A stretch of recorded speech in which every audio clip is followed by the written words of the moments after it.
नमस्कार, मैं रवीश कुमार। स्वागत है आपका हमारे इस नए चैनल पर। यहाँ पर आपको वह खबरें दिखाई जाएंगी जो गोदी मीडिया हमेशा से छुपाता आया है। सीज़र फायर की बात हो रही है, अमेरिका कह रहा है, इजराइल कह रहा है, सऊदी भी अब बोल रहा है, लेकिन गज्जा के भीतर क्या चल रहा है वो आपको कोई नहीं दिखा रहा। आज मैं दिखाऊंगा वो तस्वीरें जो दुनिया की आंखों से छुपाई जा रही हैं। दोस्तों, पूरी दुनिया आज गज्जा के लिए शांति की बात कर रही है। हर कोई चाहता है कि जंग रुके, जाने बचें, तबाही थमे।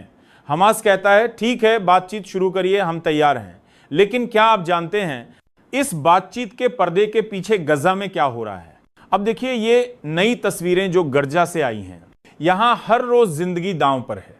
एक रिहायशी इलाका, एक बूढ़ा इंसान बैसाखी के सहारे चलता हुआ और अचानक वहां एयर स्ट्राइक होती है। आप सोचिए, अगर आप अभी जिस कुर्सी पर बैठे हैं वहीं अचानक हमला हो जाए तो क्या बीतेगी आप पर? गज्जा में यही हो रहा है, हर दिन, हर घंटे। ये कोई एक दिन की बात नहीं है और ये सिर्फ गज्जा का नुकसान नहीं है, इजराइल को भी इस जंग में भारी कीमत चुकानी पड़ रही है। खबर आई है, इजराइल की एक पूरी बटालियन एक झटके में खत्म हो गई।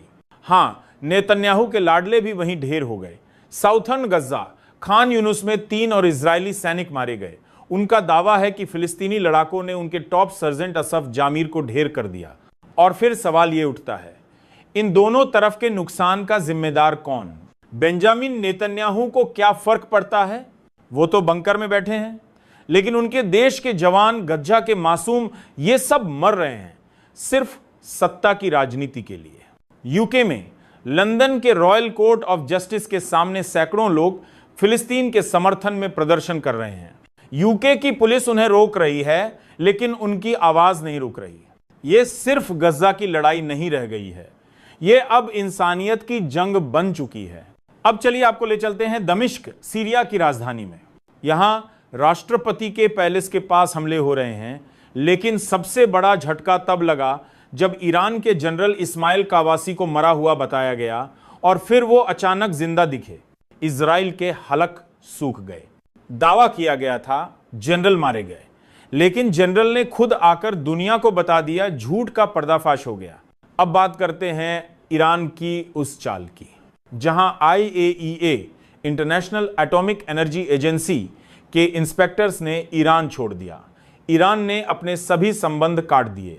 दावा यह किया जा रहा है कि इजराइल ईरान पर एयर डोमिनेशन पा चुका है, लेकिन विशेषज्ञ कहते हैं यह सिर्फ एक पर्दा है, पीछे कुछ और बहुत बड़ा खेल चल रहा है। 2020 में ट्रंप ने 52 कल्चरल साइट्स पर अटैक की धमकी दी थी। क्यों? अगर बात सिर्फ न्यूक्लियर साइट्स की थी तो कल्चर को क्यों टारगेट किया? असल वजह सिर्फ एक, मुस्लिम देशों से नफरत। और यह जंग अब सिर्फ जमीन की नहीं, धर्म, अस्तित्व और आत्मा की लड़ाई बन चुकी है। अब अंत में एक और गंभीर खबर, प्रेस टीवी की रिपोर्ट। इजरायली नागरिक साइप्रस में जमीन खरीद रहे हैं। साइप्रस सरकार को डर है कहीं नया इजराइल वहीं न बन जाए। क्या यह सब महज संयोग है या फिर एक संगठित पुनरावृत्ति की शुरुआत?